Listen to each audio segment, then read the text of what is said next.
The time is now 6 p.m. Our regular city council meeting for July 27, 2021 is now in session. First on the agenda is Mayor Pro Tem Whitaker will lead us with the opening prayer and the pledges of allegiance to the flags of the United States and the state of Texas. Holy Father, we thank you for your creativity in making each person completely unique, no two of us being exactly alike. Yet despite our differences, we share a common characteristic, that we were each created in your image. From the smallest to the tallest, no matter income or ability, each life is precious. We come together tonight with different ideas, different experiences, and different priorities. I pray that you would guide our discussions and our decisions so that the end result would lift up the city of Schertz. Help us to be good stewards of our residents' resources, thoughtfully considering all choices before us with each resolution and ordinance. And finally, help us to find ways to deepen the relationships within our community, making Schertz a warm and welcoming community for all who live here, work here, and even just pass through. Thank you, Father, for all our blessings, and help us to be a blessing to those we serve. Amen. I pledge allegiance to the flag of the United States of America and to the republic for which it stands, one nation, under God, indivisible, with liberty and justice for all. Honor the Texas flag. I pledge allegiance to thee, Texas, one state under God, one and indivisible.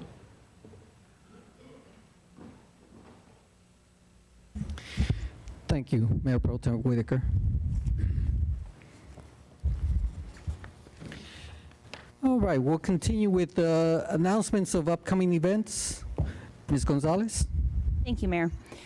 Okay, on Thursday, July 29th, will be the last popsicle party that our Parks and Recs department will be doing for Parks and Recs month, and it will be at Pickerel Park Pool.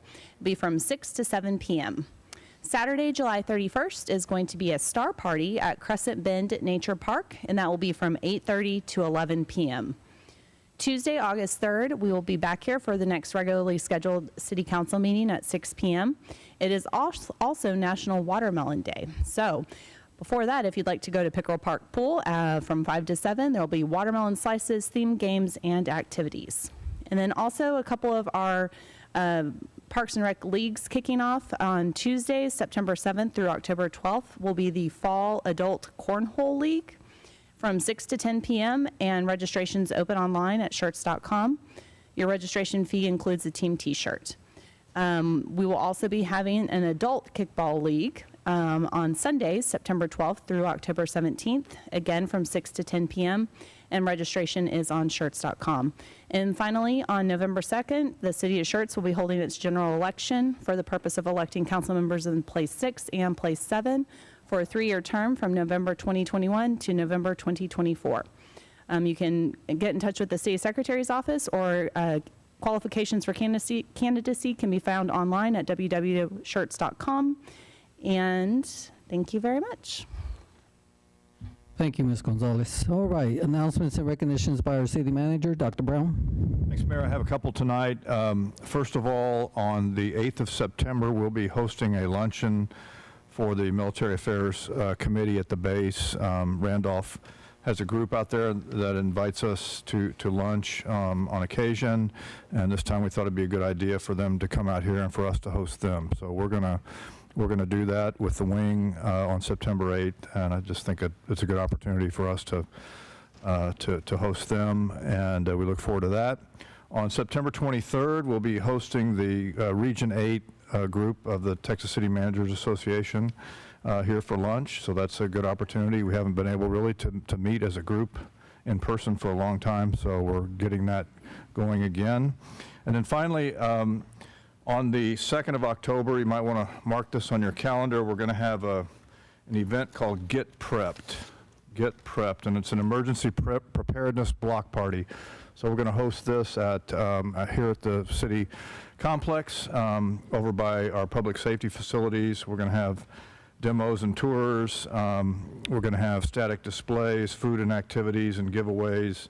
And the whole theme behind it is to help folks get prepared for disasters. And Summer Hall and her team have been putting this together, and so we'll give council a full briefing on this as we get closer, but we thought it was a good opportunity to do that. Okay, thank you, Dr. Brown.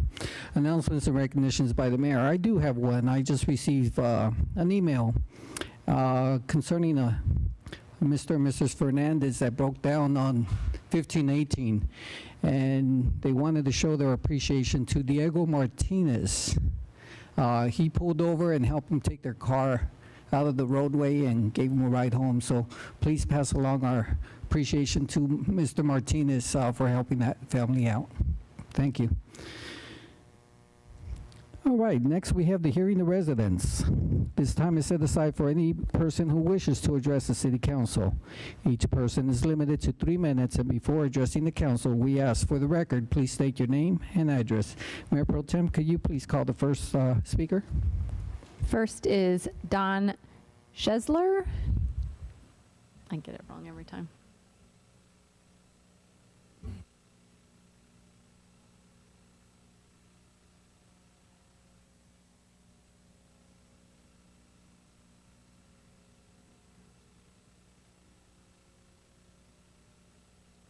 Good evening. Thank you all for your service to the city and the county. I am here to talk about items. I'm here to talk about item. Did we get your name and address, sir, please? Donald Schesler, 19349 Old Wiederstein Road. Thank you, sir. And it's okay if I talk about item 11? You may, you could, if you wish, you can discuss item 11 now, and also when we bring it up, so it's your choice. And it is, number 11 is a public hearing, so it's your choice. If you like to discuss it now, and then again on 11, that's... Okay, I will discuss it briefly now. I did fill out one of the information sheets and said that we being Warbler Woods Bird Sanctuary, and directors include my wife and I, we object to the petition for a waiver to allow on-site sewage facility on the Bush subdivision. And we're mainly concerned about another on-site sewage facility in the area, especially when there is a sewer line close by to hook into. There are many problems associated with developing land. Putting in a septic tank is not a good choice, especially for stormwater runoff, also for groundwater contamination. We have a well across Old Wiederstein. We have a pretty good sized pond across Old Wiederstein. And groundwater and stormwater runoff would contaminate those facilities. And it will be very easy for a septic tank to overflow when there is no particular management of stormwater runoff, including the runoff that enters the 5-acre tract from just north of there, from a subdivision not yet fully platted, I think, but most of the houses are not yet in place, but they will be. The property is the subject property is on the headwaters of Town Creek. The subject land is basically in blackland prairies. Blackland prairies are characterized by a thin layer of soil that derives from limestone. It's called calcium montmorillonite. It has very poor infiltration and absorption properties, which directly affect a drain field for a septic system. We're concerned that additional houses may evolve into the 5-acre subdivision, and that other properties from Freeway Manor and others are going to contribute to stormwater runoff. With that, according to the UDC, you have to have a retention pond to control the flow exiting and to protect the land that it flows onto. Surface runoff from the subject property and those other nearby places go directly to Warbler Woods Bird Sanctuary and enters normally dry creek beds, but it will encourage flow to erode our features, including the pond. And the groundwater flow is that's what drain fields are based on. They put pipes in the ground so that you can infiltrate the land with and the groundwater, near surface groundwater, with contaminants that are in the sewage. And that water flows in between an aquitard, which is the marly limestone that's anywhere from 0 inches to 36 inches below the surface. And you can easily see that runoff coming from the relative hills that are present on the subject site and on our site. And you can see the water flowing between the Blackland Prairie soils and the marly limestone. So there's a lot of things that go into, and perhaps I'll get to finish this later. All right, sir. Thank you. All right, Mayor Pro Tem, please call the next speaker. Susan Schesler? Okay, thank you. That's it? Okay. We'll move on to the consent agenda items. Consent agenda items are considered self-explanatory, and information packets are provided to council and available for public viewing. These items require no separate discussion unless requested by council. Item number 1, the approval of the minutes of our meeting of our special joint workshop with City Council and Planning and Zoning Commission on July 9th, 2021, and our regular City Council meeting on July 13th, 2021. Item number 2, resolution number 21R75, a resolution by the City Council of the City of Schertz, Texas, authorizing a service agreement with Bayer Mechanical and Premier Comfort for on-call HVAC services and Girard Electric and CRI Electric for on-call electrical services and other matters in connection therewith. Item number 3, resolution number 21R71, a resolution by the City Council of the City of Schertz, Texas, approving and authorizing the purchase of a sewer camera system for the use of inspecting sewer mains throughout the sewer system.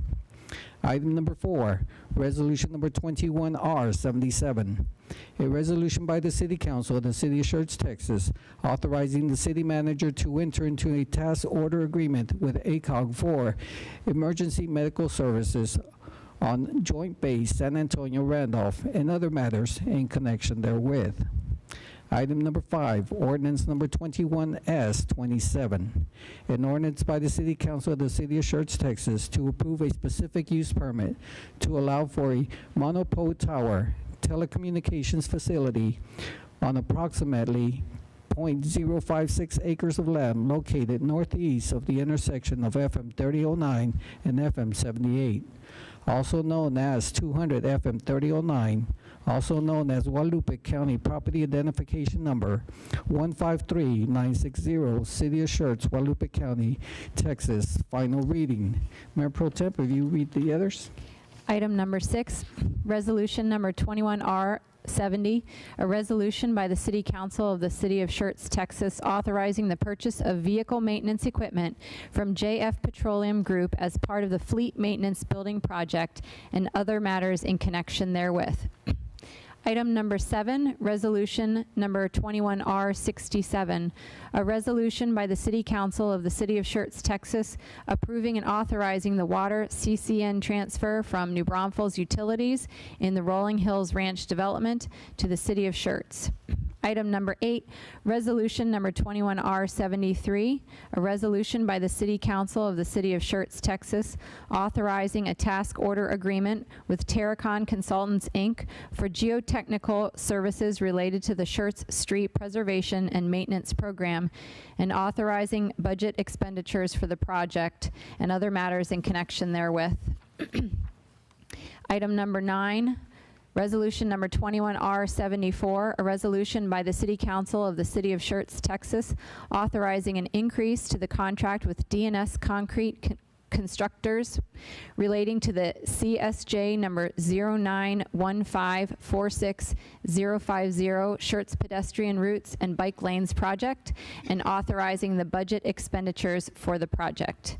And item number 10, resolution number 21R69, a resolution by the City Council of the City of Schertz, Texas, approving a request for a Schertz Main Street Local Flavor Economic Development Grant for 405 Main Street in the City of Schertz, Texas, and related matters in connection therewith. Thank you, Mayor Pro Tem. Council, do any of these items need to be pulled for separate action? All right, do I have a motion to approve items 1 through 10? Motion made by Councilmember Hayward. Do I have a second? Second. A second by Councilmember Davis. Council, any other comments? If not, let's go ahead and call for the vote. Aye. Aye. Aye. Aye. Aye. We have six ayes, no objection, motion passes. All right, we'll move on to item number 11.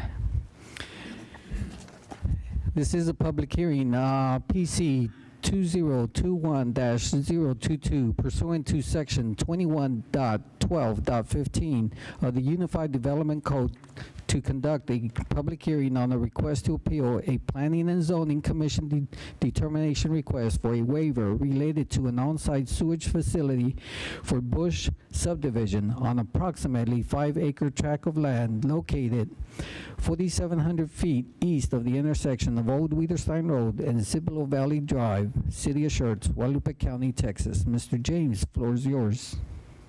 Thank you, Mayor. Get pulled up here. We have the two items are really related. The first is the public hearing on this item. The second is actually council consideration and action.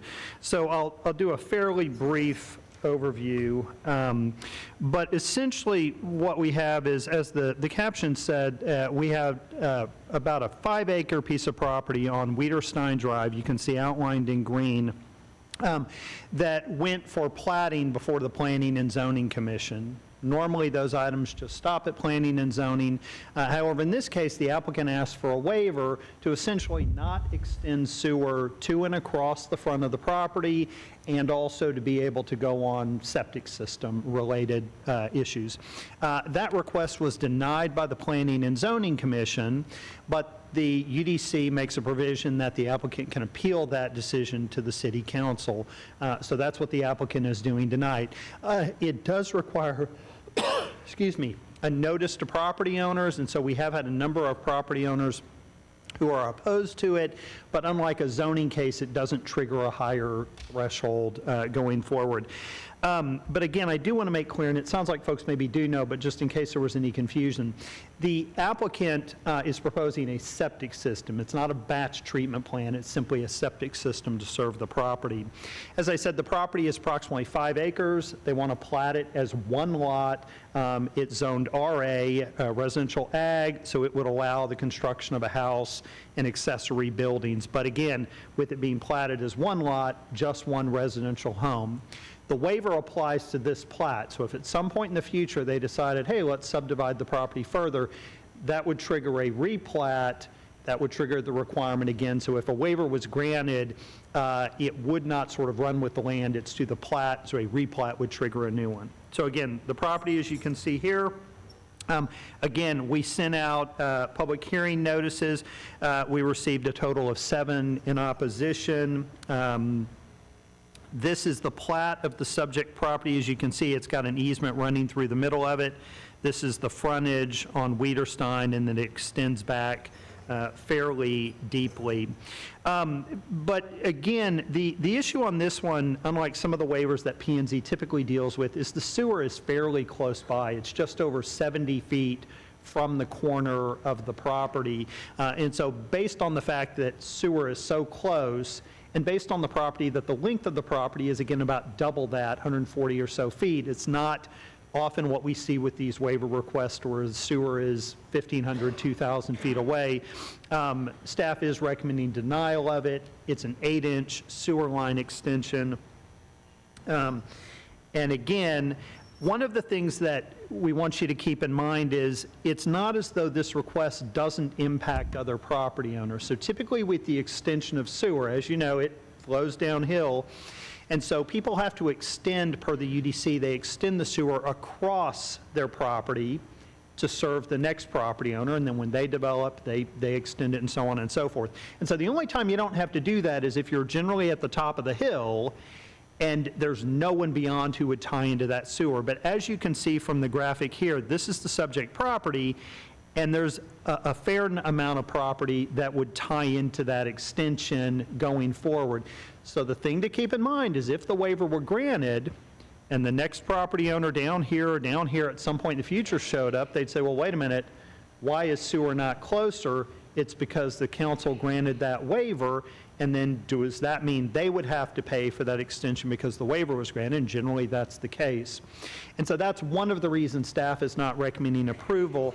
But really the primary is that the sewer is fairly close relative to what we see. It's approximately 72 feet away from the edge of the property, and then the applicant would be required to extend it another 140 feet. I think the other part of it that's different is we've had some conversations with the applicant, but there seems to be a significant disagreement as to the cost of that.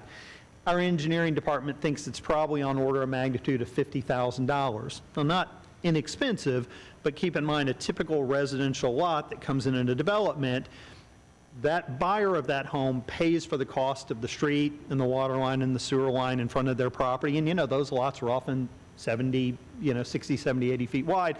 So it's not out of reason in staff's opinion.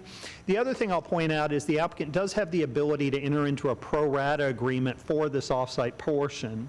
And so what that means is if this property develops and ties into or really ties into that sewer line within 10 years, then the city would collect a proportionate cost, a linear foot cost across that 72 feet, and it would go back to the property owner. Now, there's no guarantee that'll happen within the 10 years, and certainly the property owner here in question has to front that money on the off chance that it happens, but there is that potential to get it back. But again, staff is not recommending approval of this, I think along the same lines as the planning and zoning, because the sewer line is relatively close.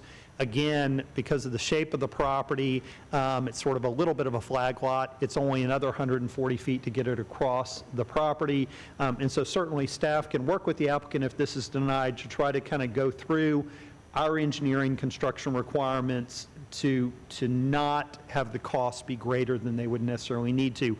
But the key on this in the last slide is we really want to make sure that that sewer is extended here so that these properties at some point in the future have the ability to tie in, because we've dealt with those cases before when these things aren't extended and the problems that create. So that's my presentation.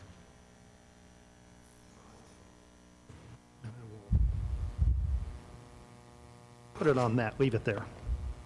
Okay, thank you, Mr. James. So, all right, this is on the agenda as a public hearing. If there's anyone in attendance that would like to give their point of view regarding this public hearing, please come up to the mic, and for the record, please state your name and address.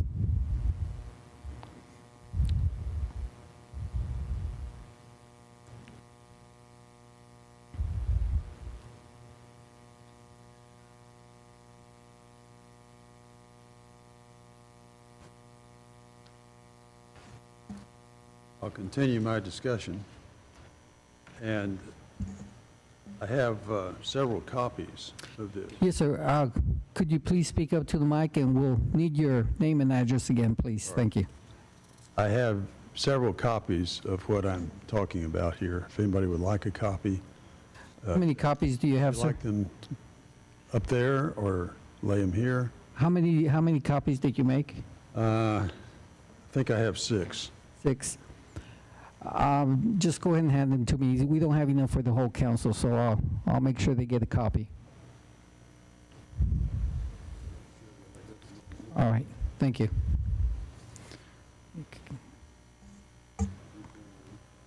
Yes. Okay, thank you, sir. And to repeat, my name is Donald Schessler. I live at 19349 Old Wiederstein Road. That's nominally in the city of Cibolo, although we haven't been incorporated by anybody. And the properties that we own and my sister own comprise Warbler Woods Bird Sanctuary. We have an entity called Warbler Woods Bird Sanctuary, a 501c3 charitable foundation that operates and manages the land.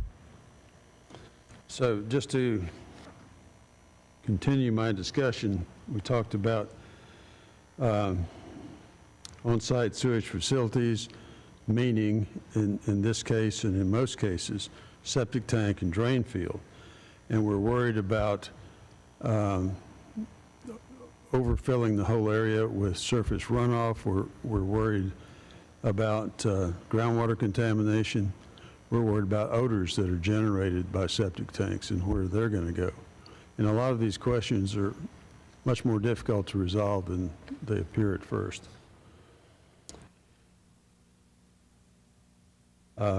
I know a lot of studies have been done by the engineering department. I haven't had a chance to look at those. I am a professional engineer.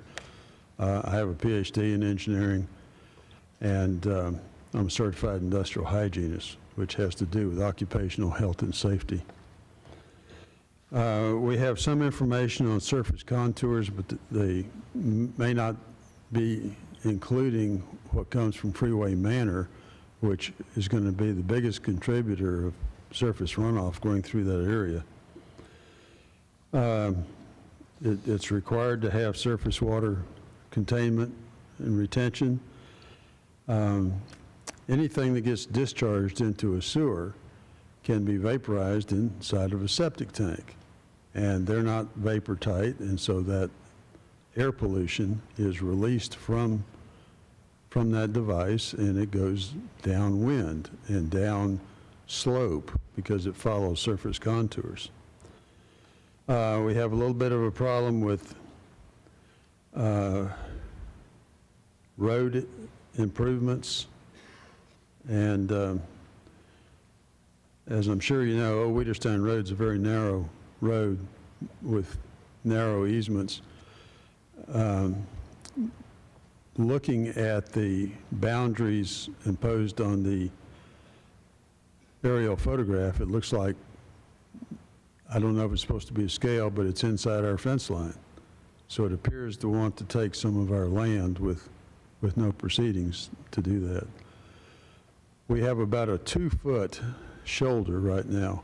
You can't get your mail without endangering yourself. Thank you, sir. Thank you very much. Okay, is there anyone else that'd like to address the council? I'm Susan Schessler, 19349 Old Wiederstein, and also Warbler Woods. I'm the one that arranges for people to come visit. And we get lots of Schertz people also that come all the time to visit us. In fact, we get more Schertz than Cibolo at times. So, but on your map, we're across the road. It's the big green, 124 acres. So this water would flow from the sewage treatment over towards us because it's the headwaters of Town Creek. We're over in that big corner and we go down past the elementary school, from Dean Road to past the elementary school. So it's a very big property that we're taking care of for the public. The well that we're worried about is 1,300 feet from the Bush subdivision. This is a big concern because it's a sole source of water for that end of the property. So we're very concerned about that. And also the danger as far as we have a lot of children that visit, as far as they're going to get in water. If the water has been contaminated, it's a dangerous situation. But also my neighbor on the other side of the fence, she uses well water as her sole source of water. So for her, it's especially important in that regard. So we're just concerned about the details because we reviewed the documents, but we can't find the details that need to be done. Thank you. Thank you. Is there anyone else who'd like to address the council regarding this? Anybody, anyone else? Yes, please.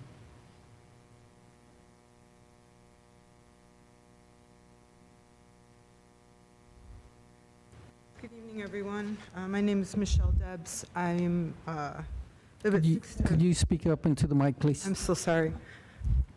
My name is Michelle Debs. I live at 5536 Verbena Road, San Antonio, Texas. And I am here on behalf of the owner.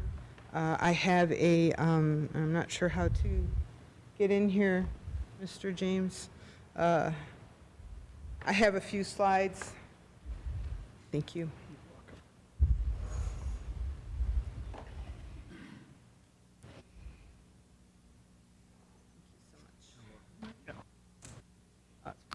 Before you get started, could you reset the time, Ms. Dennis? Thank you. Okay, am I on a timer? Yes, 3 minutes. Oh, okay. So even though I'm the applicant, I'm still on a timer. Okay, just making sure. I speak before different cities and everyone's different, so I just want to make sure I get the rule. What we'll do is we'll give you an extra 3 minutes. We'll give you 6 total. How's that? I really Okay. don't think I'll need that long. There's just a few points that I would like to make. First of all, this is a plat, which of course has gone through an extensive drainage study by the engineering department of Schertz. So any consideration of runoff from a fully contained septic would not apply here. If there was an issue, I am sure that the engineering department would have brought it up because they are extremely thorough. One of the reasons why we only did one lot was because of the extensive work that would have to be done as far as engineering goes if we were to put any more than one lot on that property. So as it stands, there is no runoff on the property at all. The septic would be on 5 acres, fully contained. I've never, I mean, unless it's a real old septic, and even then, I've never walked by one that smells, so I'm really not sure what that means. But I do know that on the property, Warbler Woods, and the property next door that the person on the well is, they have septic. Now, whether they change that to sewer or not, I don't know, but we're talking about the exact same kind of system, so that surprises me just a little bit. So, and how do I go forward? Just the click? No? Okay, here we go. So this is one of the slides similar to what Mr. James showed you, but you can see that everything that is below or south of the property is Cibolo, and it's also Green Valley SUD, so there's absolutely no one that would be able to tie into any sewer that we ran down Old Wiederstein, except for anyone on the north. And on the north, right now, there are only 4 properties that would even possibly tie in, but I am sure once they found out the cost, just as if once the little corner property found out the cost, that, what it was going to cost them to pay back that $75 feet of sewer, it's extremely cost prohibitive to hook up to sewer, and I don't see this in 10 years. The issue that we're having is that Bear County, Bear County, until I'm in the wrong city, I'm in the right city, wrong county.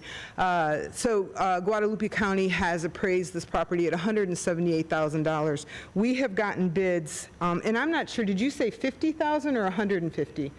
I don't know what year that was, but it's not this year. We have gotten bids that range from $105,000 to $262,000, the last being $1,238 a linear foot. And I think that's far more realistic, or somewhere in between. Let's say we went in between the two bids that we got from two reputable companies in this area, and you're talking $180,000. And something that was not mentioned is that that sewer line, that manhole, is also 25 feet deep in rock. So now at this point, they're going to be paying more than what their property is appraised at to put in that sewer line. And that's insane. And they're not going to get their money back. They're absolutely not. No one else is going to want to have to pay back into the kitty when they have a septic already. This property has septic already. But what will happen, and what is a concern, oh, we scroll it, okay. If they cannot get a waiver for septic, then they can't plat their property. Their property is pretty much worthless. They can't put a house on it. And, you know, think about this, put yourself in their position. You have a home, you have a piece of property of 5 acres worth $180,000, and now the city is telling you you got to spend $180,000 more, possibly close to, let's say it's just over $100,000, and I have 2 firm bids here if anybody wants to see them. And that's even before they look at the plans, the engineering plans, which we haven't added that cost on there, as well as impact fees. And you're being told that it's going to cost you the amount of what your property is worth to put in a sewer line. So now you've spent $180,000 to put in a sewer line, and you haven't even built a home yet. And what does it cost to build a home today? I mean, what are we up to, $300 a square foot? The prices are crazy out there right now, and I think this is something that really needs to be acknowledged, because they went up so fast. I was shocked when I saw the bids. The engineer that I worked with was shocked when he saw the bids. And so instead, what are you left with? To possibly turn around and sell that property to a developer? Look at all the subdivisions that have developed around this area just in the last 10 years, some of them just in the last 5. You know, what happened to all the warblers and, you know, the ecological system when all of these went in? The owner is asking for one small septic so he can sit down on a toilet that doesn't cost $180,000. You know, let's put it that way. Because I wouldn't want to have to do that. And I'm sure that there's many people here that wouldn't want to have to do that either.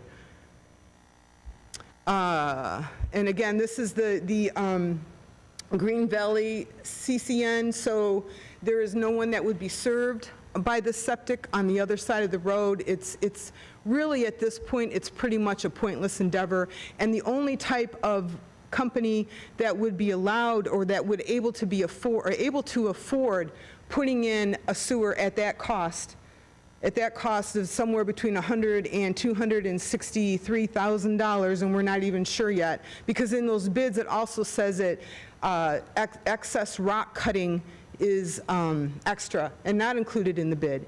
And there's nothing but rock out there, absolutely nothing but rock out there, 25 foot deep all the way down the road.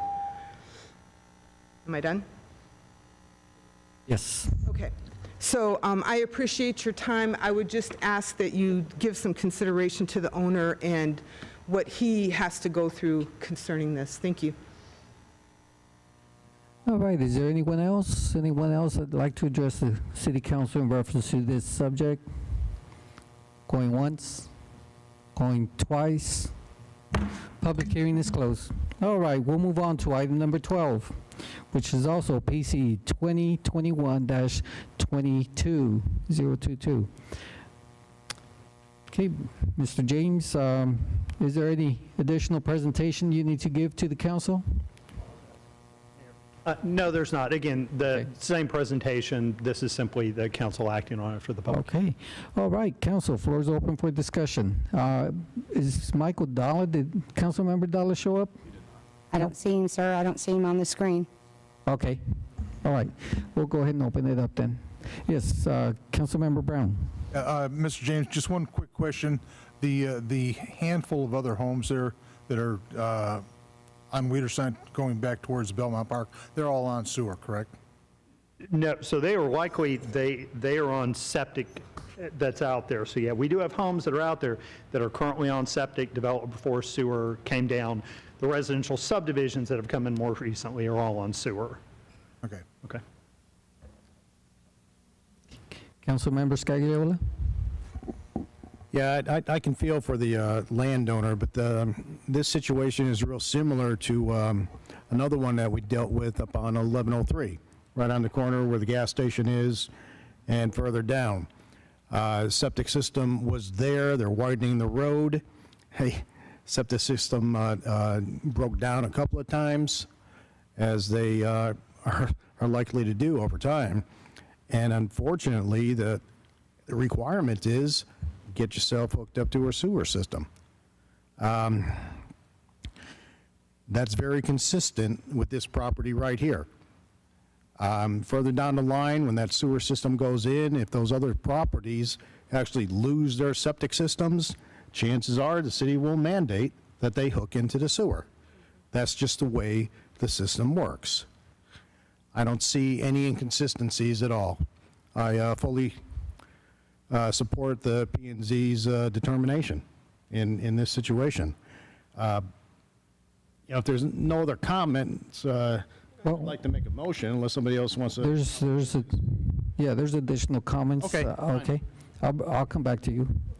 Okay, Councilmember Hayward?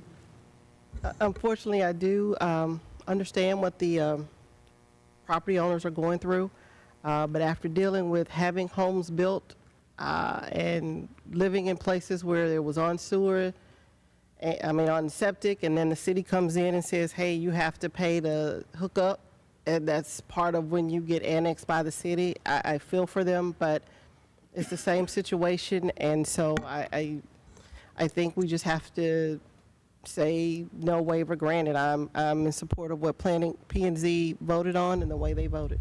Okay. Mayor Pro Tem Whitaker?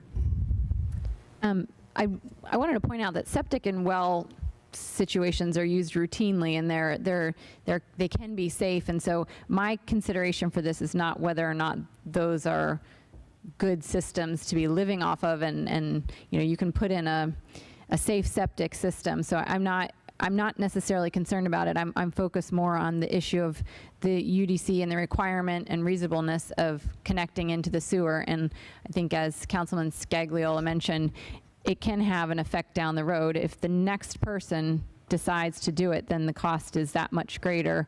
And then we can't backtrack because we've allowed the one resident and property owner to have a waiver. So it does have an impact, even if it's just a few properties. And, where normally we were discussing each property owner takes on part of that cost when they buy a house in a neighborhood. This is 5 acres, so technically at some point they could subdivide it and have several lots on there, and that expense could be divided over many people. So the unfortunate thing is, when you have a larger piece of property, you have a larger bill and responsibility for the utilities and connecting in. So I just wanted to say I watched the P&Z discussion on this. I think what it came down to was whether or not it's being reasonable to follow the UDC as it's written.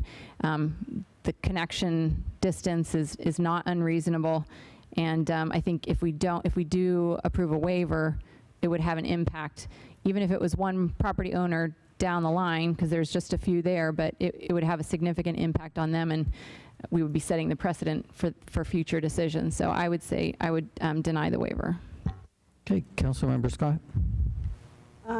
Yes, I kind of want to echo what my fellow council people have said, not just because I'm agreeing with them to agree with them. I was thinking that while and before they were talking, indeed.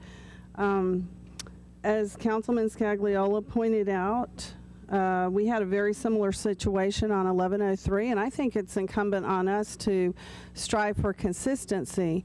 You know, life's not fair. You should try to approach it to be as fair as possible to all parties.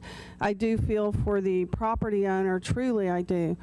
But moving forward, when Mr. James was giving his presentation and he put on my, you know, for the record and on our radar, in the future, you know, if somebody moves in next to it and then they'll have to assimilate those costs and so on and so on. But I do, I'm a big fan of consistency, and it's a hard situation. I'm also a proponent of individual rights, but I do want to go on the record. I do support consistency. Okay. Councilmember Davis? Yeah, I mean, looking at the diagrams that we've been offered, I mean, a septic system on the subject tract I don't think is unrealistic. It's 5 acres.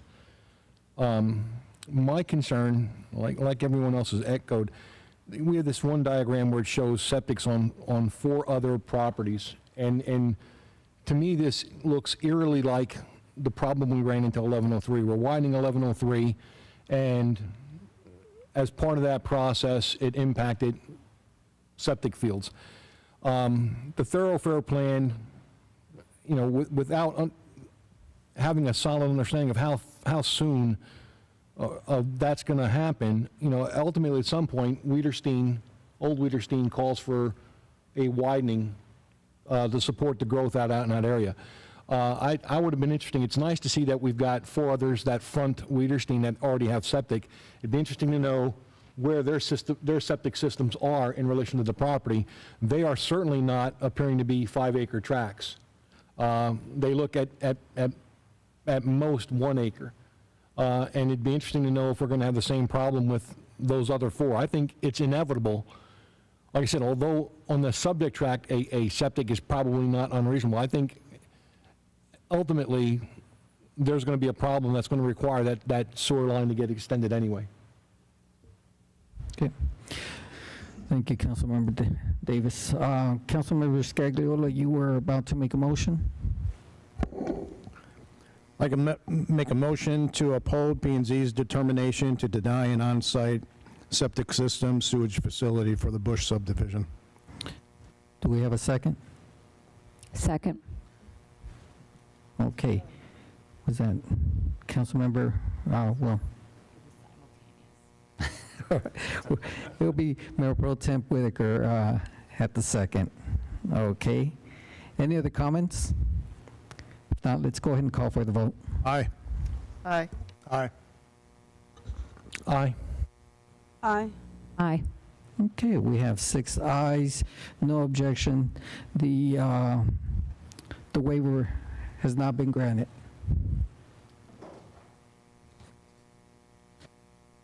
All right, we'll move on to item number 13, resolution number 21R72. A resolution by the City Council of the City of Schertz, Texas, authorizing a contract with R.L. Jones, L.P. for construction of the El Bell Storm Drain and Overlay Project and authorizing budget expenditures for the project. Okay, Mr. Novak, the floor is yours. Good evening, Mayor and Council. We opened bids on the El Bell project. We've talked about the El Bell project before, and our cost came in a little higher than what we had anticipated. We can fund the project by taking some funds earmarked for SPAM, our Street Preservation Maintenance Program, to fully fund the project. It just means we'll have to scale back some of our other SPAM projects, but that's what we're recommending we do because this is an important project, and I'd be happy to answer any questions you may have. Okay, thank you. Thank you, Mr. Novak. Council, any comments? Yes, Councilmember Scott? I am so sorry, I missed the amount. By how much was it? We're asking, or we would be transferring $314,000 from the excess general funds earmarked for SPAM to the project. Okay. And that gives us enough to fully fund construction, plus give us a little bit of construction contingency. All righty, I do concur. I think that it is an important project. But thank you. Okay, council, any other comments? Yes, Councilmember Scagliola? Yeah, I'm just wondering, last year during our budget talks, we put the El Bell project into the pipeline as an excuse to not lower taxes, but that's another story. Was this part of that deal that we would actually start moving forward with this particular project? And I thought it was only for the design phase, not for the completion of the project. Or was that a different project? We initially, excuse me, we initially had it for this year, or the 2020 year for design, Right. with the anticipation that we would have funding in a subsequent year to actually build the project. With the COVID-related reimbursements that the city received, we had the opportunity to potentially fully fund the project based on what our engineer's estimate of the cost was. So there's an earlier ordinance that you all passed to allocate that money, that general fund money, to fund construction of the project. It's just when we opened bids, we're a little short. Yeah. And so to fully fund it, that's where we're recommending to take the additional. Mr. James, he doesn't have a target on his shirt. I'm not. No, going you're after him. fine. I wasn't sure he was as involved in the budget discussion. Oh, okay. And so he looked over at one point, and that's what I answered. But no, you are correct in remembering that. When we went through last year's budget and approved, what we talked about with regard to the tax rate and things like that, we said is, look, we've had this issue of we come in with more revenue, lower expenditures, so we show up at the end of the year, we haven't spent money, why'd we leave the tax rate the way we did? And what we said is, if we're looking we're going to come in high, what we'll do mid-year is come forward with the L Bell, something we know we need to do, and so we don't end up that way the year. So yes, you are correct in remembering that. That was the discussion of looking at it mid-year. Again, it came in a bit higher, thus deciding to go forward, but that's exactly correct. Okay, here's the thing. In retrospect, y'all made the right decision. I'm not going to argue with that. All right, and as far as I'm concerned, these projects aren't getting any cheaper. We time and time again we've said, oh no, that's way too high. Let's go out and rebid it. And guess what happens to the rebid? It gets pushed a year and a half into the future, and it ends up costing even more. So hey, strike while the iron's hot. That's my suggestion. Council, any other comments? Is there a motion to approve resolution number 21R72? So move. Second. We have a motion by Councilmember Scagliola, second by Councilmember Hayward. Council, any other comments? If not, let's go ahead and call for the vote. Aye. Aye. Aye. Aye. Aye. Aye. We have 6 ayes, no objection, motion passes. We'll move on to item number 14, resolution number 21R68. A resolution by the City Council of the City of Schertz, Texas, approving the City of Schertz fiscal year 2021-2022 water and wastewater rates and other matters in connection therewith. Ms. Williams, you have the floor. Hi, good evening, Mayor, Council. If you'll recall, in our last City Council meeting, Nugent gave a presentation on the water wastewater rate study. We're going to bring that back to you to refresh how they conducted that study, the results of it, how they may impact our residents. One thing to note, if you'll note about this study that is unique, is that it is tied directly to our projects. It is not an incremental percentage. The projects, there was a lot of talk about the projects being tied to growth, but please keep in mind some of these projects are actually recapitalization. We have aging infrastructure out there, and so not all the projects are related to growth. I just thought I would mention that. And Megan Kirkland. Good evening, all. How do I get to the presentation? There.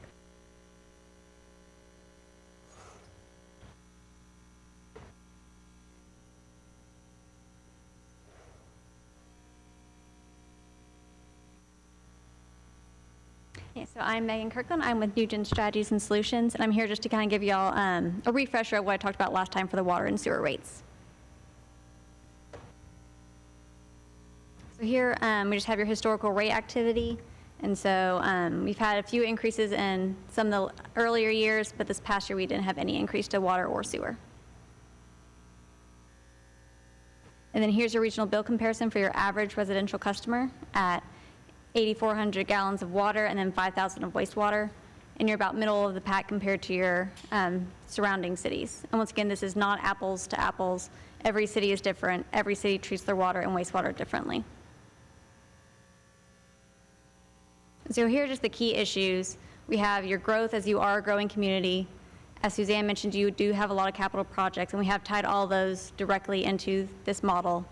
We also have your water purchases, which the Guadalupe plant is coming on in 2023, so we need to make sure we're prepared for that about 10% bump. Then also we looked into simplifying the rate structure for customer understanding just to be a little bit easier.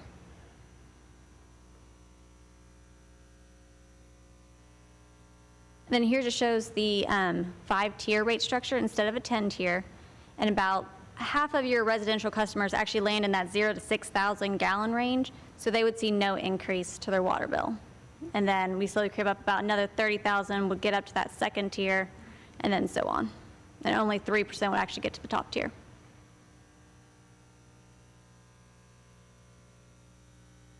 Then here just outlines the comparison of your 10-tier structure right now going to the new 5-tier structure. And so I just want to kind of explain a little bit. This is, you kind of walk through the tiers. So your first 6,000 gallons are charged at that 3.04 rate. The next, we're proposing 6 to 12 would be charged at the 340 rate. And then you just kind of walk through the tiers based on your usage. Then here just kind of shows a histogram of what that monthly impact would look to your customers on average. So once again, as you can see, majority would see no change, about 50%. And the average increase would be about $1 a month.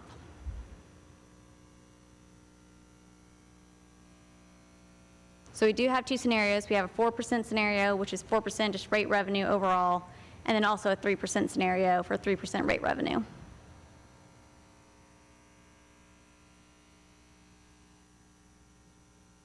Here's the 5-year outlook with our revenue requirement. We do have our reserve capital, and that's that top bar. And then we show with your current rates what our revenues would be projected to be, and then also with the 2 scenarios. And these do include any anticipated ARP funds. And here, since we are talking about capital, we did look at it on a cumulative basis as well. And you can see that red line is the target amount of total capital you're needing in the next 5 years. And then the gray is just the increase with our water and wastewater rates. And then the above yellow, that's the ARP funds. So you can see, even with the ARP funds, we're able to get over with the 4%, but even with the 4%, we're not quite even at our target.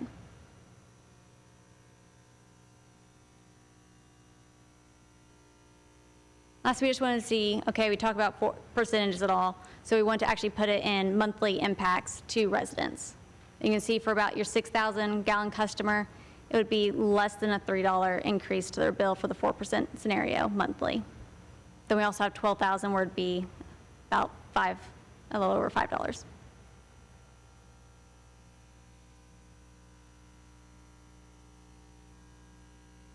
And then we also have your commercial rates. So we have a 5/8" customer at 15,000, and then a 2" compound meter at 100,000 gallons, and what those increases would look like.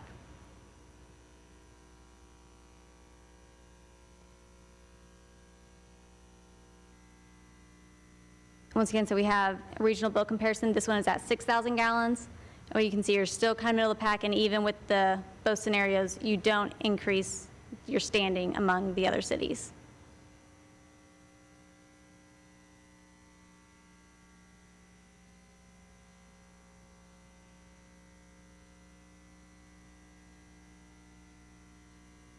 And then here, similar to the slide I showed at the very beginning, this is your average residential customer, and you do stay right about the same compared to your other cities.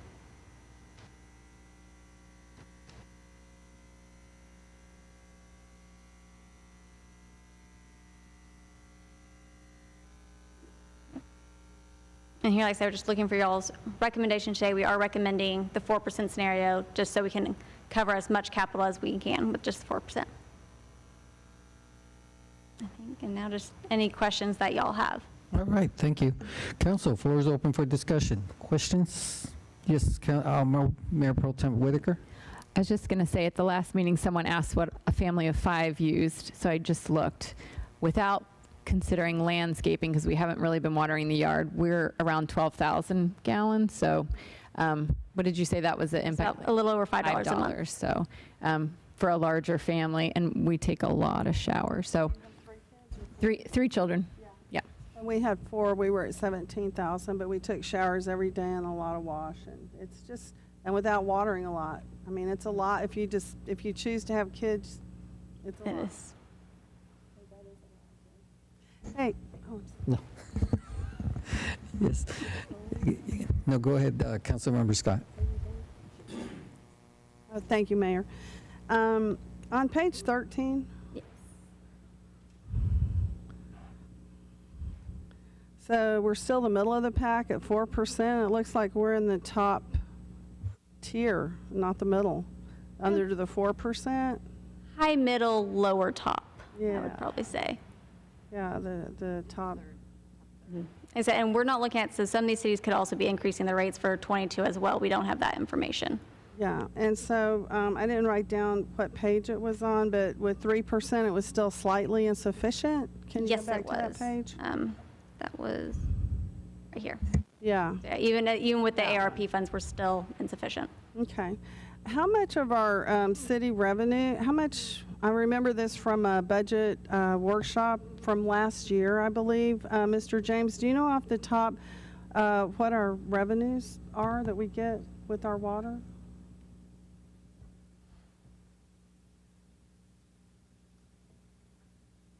I don't, if you could, but could you repeat the question? I remember when I was looking at our budget and where we're getting our various revenues from taxes, and, they all go into many buckets. It's extremely complex, and Yes, hats ma'am. off to y'all, because it is a hard job. Like you have various income streams coming in, and you have a lot of buckets where it's all going out. Right, yes, ma'am. Yeah.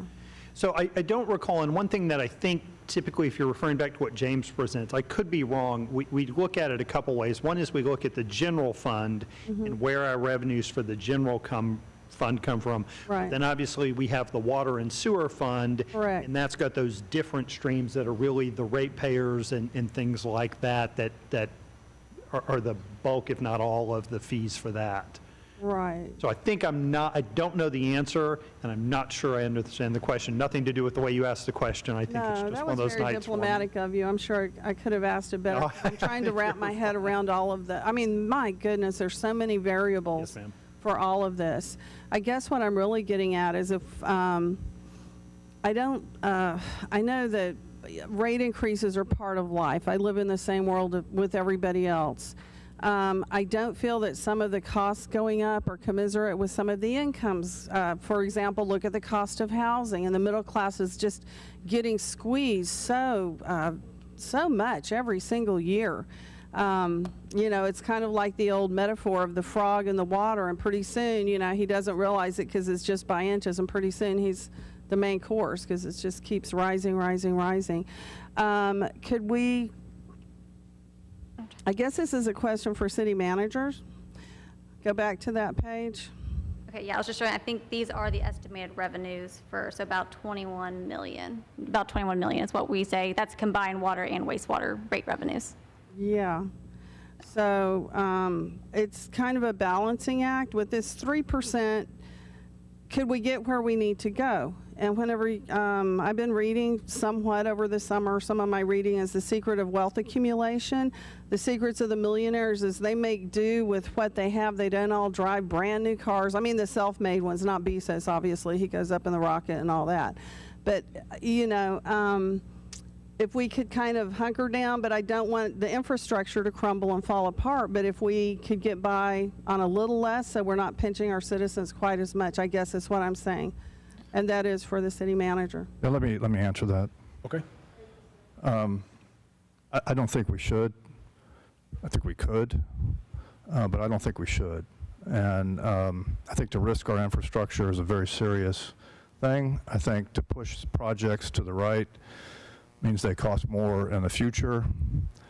The increase between 3% and 4% is small, but if we wanted to risk our infrastructure, I think we have to ask ourselves: is that a wise use of the taxpayers' funds? Are we taking care of the trust that we've been entrusted with, if we're willing to let our infrastructure decline. And I know that's not necessarily an easy question to answer. My recommendation is that we don't do that, but I think Scott could tell you what projects we would not do if we went 3% versus 4%. Is that right? Thank you. Dr. Brown, yeah, I'd be interested. Yeah, so last time Suzanne gave a presentation on that CIP, and so like Megan mentioned, the whole reason that this rate increase is being driven is that capital plan. And so like Suzanne mentioned in the intro, we're talking about a lot of recapitalization projects. So one potential project that could be pushed is replacing the final sections of Waterline and Aviation Heights. So those are projects that are affecting our current residents and residents that have been paying for a long time. And so those are projects that ultimately benefit them. They get that more consistent water supply, less main breaks, things like that. And so we're not just talking about increasing on people in Aviation Heights so that then we can build a new water tower in southern Schertz that has nothing to do with them. So we'll look at, if we have to go with 3%, we won't be able to do all the projects that we're planning to do next year. And the 4% with the ARP funding that we've been discussing, it looks like we can do the projects that we have planned. But we'll have to consider potentially Aviation Heights, the final segment of Aviation Heights waterline replacements being pushed, or loop line down in southern Schertz, or leaving even the 16-inch transmission main that we talked about that is going to relieve a lot of the pressure in the system. Being a dedicated line, that project could remain underfunded as well. So lots of different options, but the options that we're talking about project-wise are all ones that are going to affect our current customers and not the future customers as well. That brings up a great point, and I'm so glad that you said that.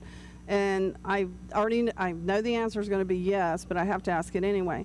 So like we do with the SPAN projects, when you go in and you analyze the various streets and see which ones are more critical and then which ones need a little less work, Aviation Heights is old. And so I was surprised that's one that would even be put to the back burner. I would think that would be at the forefront.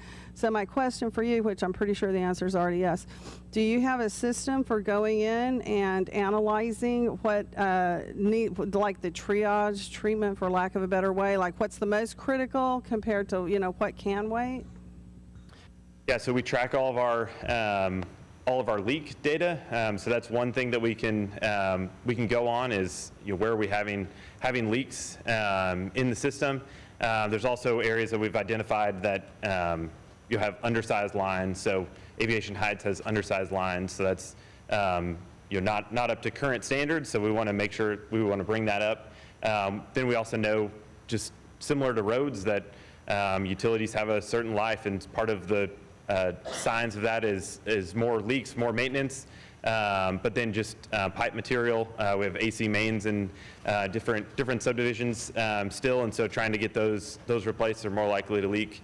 But then also just trying to get that new infrastructure in. So that's and we also coordinate with SPAM if there's a subdivision that may need utilities and roads. We want to make sure that we can get that done, and having the funds available on the utility side to get that done, to not hold up streets, is also part of that applies to Aviation Heights as well.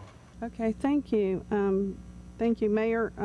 I guess this will come at the end of the meeting, but I'm very interested in future information on the life cycle of sewer lines. I need to educate myself a little more in that way. Okay. Councilmember Brown? Yeah, one of the things it's unquantifiable, I think, by actual dollars, but the quality of our water is much higher than most of the areas around here, and we do have a side benefit of that as well. I mean, our people don't need water softener systems. Okay, you're saving $10, $15 a month right there. Okay, let alone the cost of the mechanics to go along with that. our older areas, yeah, they've been affected by many, many years of hard water, and we continue to see that, even though we've been on the new systems for 20 years now. But the newer areas are going to benefit for many, many years, just from the quality of our water to begin with. So again, can you put a dollar amount on it? No, I don't think you can, but I think that it's a very real, quality addendum for pennies, okay, a year to pay for that.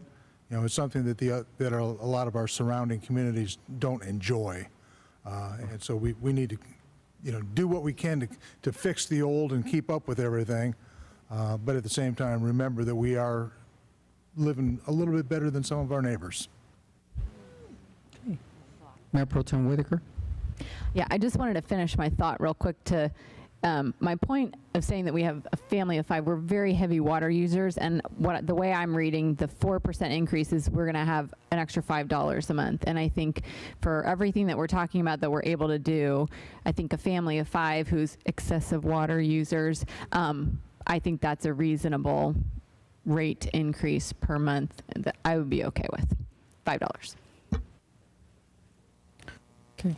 I do have to point out a couple of things. I was reading an article about water and wastewater, that 80% of it should be going into the cost of just operational cost. 20% should be going into the infrastructure, the needs that we need in the future. And I think we ran into the same situation with our streets where we didn't have a capital improvement fund. I think this actually resolves that issue so that if there's any breaks, we're able to accommodate that and make those fixes. So. Yes, sir, you're spot on. For years, we've underfunded on the drainage, the wastewater side. This ties the funding directly to the projects, right? So we know exactly where each of the dollars is going to go. Right. Yes, the other thing that, Scott, you pointed out is that if we didn't have the American Relief Plan, it would be a little more than just 4% in this situation. Am I correct? We're probably looking at yes, sir, you're spot on. That's kind of what we're trying to show with this chart. Mm-hmm. This is our target line we're trying to get to over the 5-year program. Without the ARP, we're well below. Mm-hmm. I mean, that was really helpful to get those funds. Right. But thank you for the information. Just want to make sure that the residents know that, the water is important. What they say, you can live three minutes without air, 3 days without water, and 3 weeks without food. So water is very important.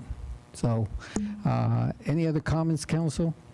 There's a motion to approve Resolution 21R72. So moved. Second. Oh, I'm sorry. Resolution 21R68. So moved. Okay. Second. We have a motion by Councilmember Hayward, second by Councilmember Brown. Any other comments? Let's go ahead and call for the vote. Aye. Aye. Aye. Aye. Aye. Aye. We have 6 ayes, no objection, motion passes. Thank you. All right, we'll move on to item number 15.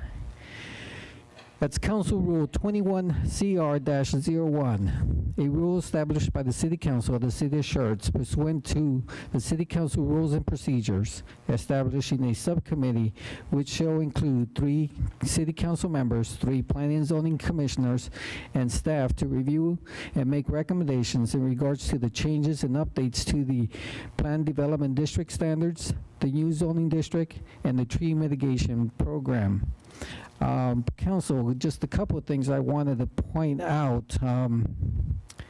As stated, this is a joint, this was all discussed in our joint meeting back on July 9th with the Planning and Zoning to get approximately anywhere between 5 to 6 council members. 6 sounds like, 6 was the appropriate number that I wanted to come out with, and I spoke to Commissioner Outlaw. Commissioner Outlaw has pointed 3 Planning and Zoning Commissioners, that's Commissioner Ken Greenwald, Commissioner Earl Platt, and Commissioner Jimmy Odom. Our city council members, that will be Mayor Pro Tem Jill Whitaker, Councilmember Michael Dalla, and Councilmember David Scagliola, to set up this have this subcommittee and make the recommendations and have their meetings at the appropriate time and make the recommendations for council to approve. This committee is subject to the Open Meetings Act, so it will be posted. So anyone that would like to attend these meetings, it is open for them so that they can have some input if they like also. With that, I want to open it up for discussion. Any council, yes, Councilmember Brown? We'll need to update the paperwork that we have in our packages because it reflects Councilwoman Hayward, not Scagliola. Yes, there was an yes, sir, it was updated. There was an extra piece updated additionally out of the, from the packet. It should have been in your Dropbox. Obviously, I didn't see that one. I apologize. I apologize if you didn't see it. I think we caught it after we made the approval on the agenda. Not an argument, just... Yeah. I apologize. Okay. Council, any other comments? Is there a motion to approve So moved. Council Rule 21 CR01? That was a motion made by Councilmember Haywood and second by Councilmember Scott. Any other comments? If not, let's go ahead and call for the vote. Aye. Aye. Aye. Aye. Aye. We have 6 ayes, no objection, motion passes. Thank you. All right, we'll move on to item number 16, the appointment of the Mayor Pro Tem and discussion considering an action and confirmation the appointment of the new Mayor Pro Tem. The appointment of the Mayor Pro Tem must be a council member and must meet the qualifications under Section 4-002 of our city charter. In addition, to be a couple of comments I also want to make about the Mayor Pro Tem is a member of the council who performs the duties of the mayor during the mayor's incapacity or absence. The Mayor Pro Tem is elected by the majority vote of the council and among its membership. The Mayor Pro Tem retains all rights to vote on all matters before council while performing their duties as mayor. The Mayor Pro Tem's term is 6 months. Mayor Pro Tem Whitaker, thank you for performing your duties between February 2021 and July 2021. And based on our procedures and consideration for the appointment for the next Pro Tem is Councilmember Michael Dalla for the term from August 2021 through January 2022. Council, floor is open for discussion.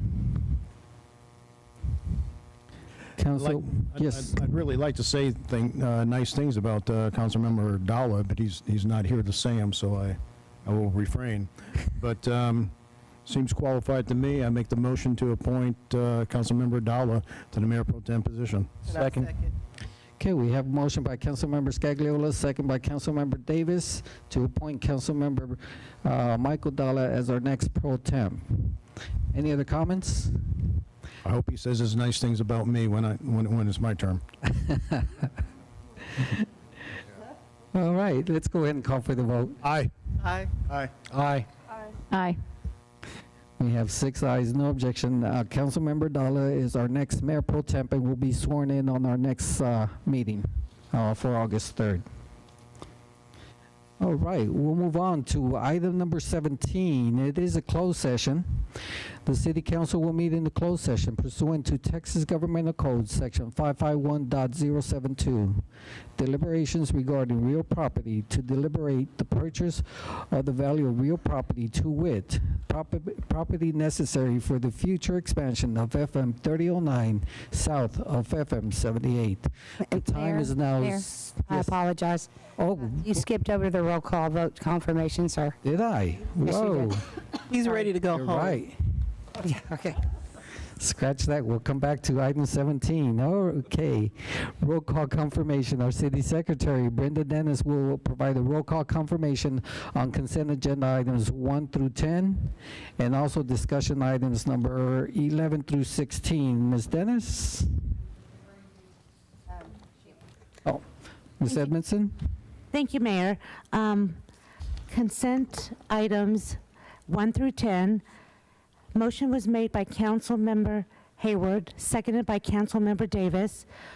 Mayor Pro Tem Whitaker, Councilmember Davis, Scott, Scagliola, Hayward, and Brown all voted yes. Motion passed 6-0. Item number 12, it was the PC 2021-022. A motion was made by Councilman Scagliola, seconded by Mayor Pro Tem Whitaker. Mayor Pro Tem Whitaker, Councilmember Davis, Scott, Scagliola, Hayward, and Brown all voted yes to uphold the P&Z decision to deny the applicant a septic tank system. Item number 13, resolution number 21R72. A motion was made by Councilmember Scagliola, seconded by Councilmember Hayward. Mayor Pro Tem Whitaker, Councilmember Davis, Scott, Scagliola, Hayward, and Brown all voted yes. Motion passed 6-0. Item number 14, resolution number 21R68. A motion was made by Councilmember Hayward, seconded by Councilmember Brown. Mayor Pro Tem Whitaker, Councilmember Davis, Scott, Scagliola, Hayward, and Brown all voted yes. Motion passed 6-0. Item number 15, Council Rule 21-CR-01. A motion was made by Councilmember Hayward, seconded by Councilmember Scott. Mayor Pro Tem Whitaker, Councilmember Davis, Scott, Scagliola, Hayward, and Brown all voted yes. Motion passed 6-0. Item number 16, a workshop for Mayor Pro Tem Michael Dalla. A motion was made by Councilmember Scagliola. The Councilmember Davis seconded the motion. Mayor Pro Tem Whitaker, Councilmember Davis, Scott, Scagliola, Hayward, and Brown all voted yes. Motion passed 6-0 to appoint Michael Dalla at the next Mayor Pro Tem. Thank you, Ms. Edmondson, and thank you for reminding me. Item number 11 was a public hearing. There was no vote taken on number 11, so we'll move on to item number 17 now. The City Council will meet in closed session pursuant to Texas Governmental Code Section 551.072, deliberation regarding real property to deliberate the purchase of or value of real property to wit, property necessary for future expansion of FM 3009 south of FM 78. The time is now 7:24. We will reconvene after our discussion.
The time is now 7:59. We reconvene back into our regular session after our discussion and deliberation regarding item number 17. There is no action required, therefore there is no roll call confirmation needed. So we'll go on to requests and announcements. Any further announcements from our city manager, Dr. Brown? Nothing further, Mayor. Council, any updates or information requested from staff? No. Council, is there anything you'd like to place on a future agenda item? None? Okay. Let's go ahead and just go announcements by council members. Mayor Pro Tem Whitaker. I attended the ribbon cutting at the Reynoso Insurance Agency last week, and it was exciting to see another business join the chamber or have their ribbon cutting. Councilmember Davis. Nothing, sir. Councilmember Scott. Not at this time. Councilmember Scagliola. It's interesting. I didn't really, well, I went places, but I read an article in the San Antonio about Schertz, a growing San Antonio suburb, and it was kind of interesting. It's probably still online. But a couple of the takeaways I got: the larger the lot size, the more consumers want it, is a general rule. And I'm not going to say I told you so, but if it's in the paper, it's got to be believed, right? And why Schertz? The choice is easy: friendly, affordable, and convenient. I got the article if you want to read it. That's all I have, Awesome. sir. Thank you. Councilmember Hayward. Yes, I finished a four-day conference, CATCA conference last week. I did go to the Access Medical Urgent Care as a ribbon cutting, and over the weekend I ended up using them. It's a fabulous location, and it was quick in and out the door. It was great. I attended the 2021 Balcones Heights Jazz VIP reception and Jazz Festival. It was a great event.